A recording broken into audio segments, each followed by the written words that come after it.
Formation du Kurdistan, CIK, au 147 rue Lafayette, dans le 10e arrondissement de Paris. L'association au sein de laquelle les corps étaient découverts apparaissait être une des agences liées à l'organisation Parti des travailleurs du Kurdistan, PKK, organisation inscrite, je le rappelle, sur les listes des organisations terroristes du Conseil de l'Europe. Dès lors, la section antiterroriste du parquet de Paris se saisissait et l'enquête ouverte en flagrance était confiée conjointement à la brigade criminelle de la préfecture de police et à la sous-direction antiterroriste de la direction centrale de la police judiciaire. Les trois corps allaient être identifiés rapidement comme étant ceux de deux activistes de l'organisation terroriste et d'une sympathisante, Sakine Kanziz, née le 12 février 1958 à Tunceli en Turquie. Elle était, vous le savez, une figure historique du PKK, membre du comité central, puis du conseil exécutif de l'organisation dès 1996 et chef de la section féminine. Leyla Selemez, ensuite, née le 1er janvier 1988 à Mersin en Turquie. Membre de la branche jeunesse du PKK, elle avait été à ce titre interpellée en Belgique en 2008 dans le cadre du démantèlement d'un camp de formation du PKK, puis aux Pays-Bas en décembre dernier dans une opération de police menée contre l'organisation.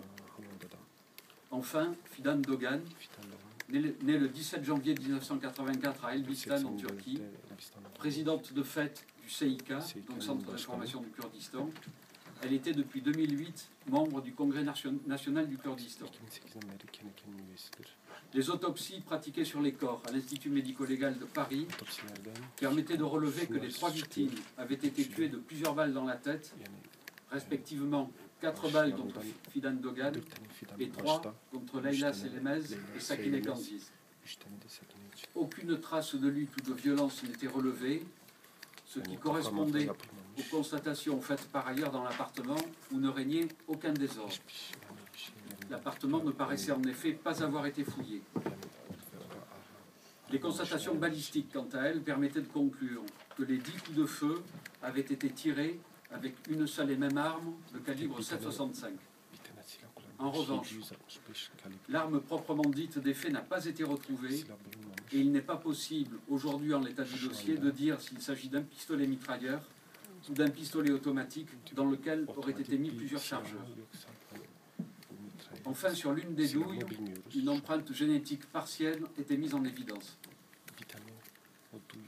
Si aucune piste n'était mise de côté, les enquêteurs allaient s'attacher d'une part à retracer le parcours en emploi du temps des victimes à Paris et chercher à retrouver une quatrième personne. Pourquoi une quatrième personne? Tout simplement puisque les policiers avaient constaté que 4 verres se trouvaient dans l'évier de la cuisine de l'appartement de la rue Lafayette. Cette quatrième personne allait être rapidement identifiée comme étant le nommé Ömer Güney, chauffeur et accompagnateur, désigné par l'organisation pour accompagner et assister Sakine Kanziz pendant son séjour parisien.